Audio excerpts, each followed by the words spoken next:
न खाई भोगी तो सदा रोगी अशी म्हण आहे यामागे, जी समृद्धी आणि उत्तम आरोग्य याचे प्रतीक मानले जाते. चला तर तुम्हा सर्वांना भोगीच्या हार्दिक शुभेच्छा. तर आज आम्ही निघालो होतो काकांच्या घरी. फायनली आम्ही इथे पोहोचलो होतो. काकाही फर्स्टला होते तर तेही शॉर्ट लिव्ह घेऊन आले.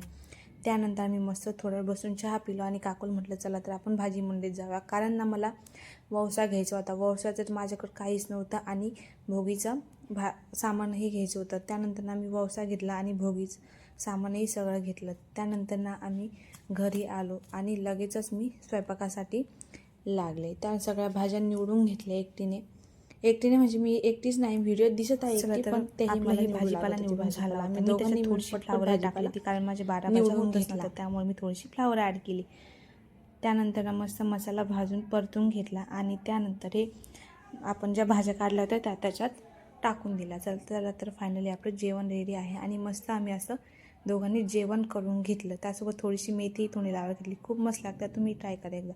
जेवण झालं आणि थोडं बाहेर जावं म्हटलं तर बाहेर गेले तर हा पाऊस चालू होता. हिवाळ्यात पावसाळा, याला हिवसाळा असं म्हटलं तरीही चालेल. चला तर भेटूया अशाच एका नवीन ब्लॉगमध्ये. तोपर्यंत बाय.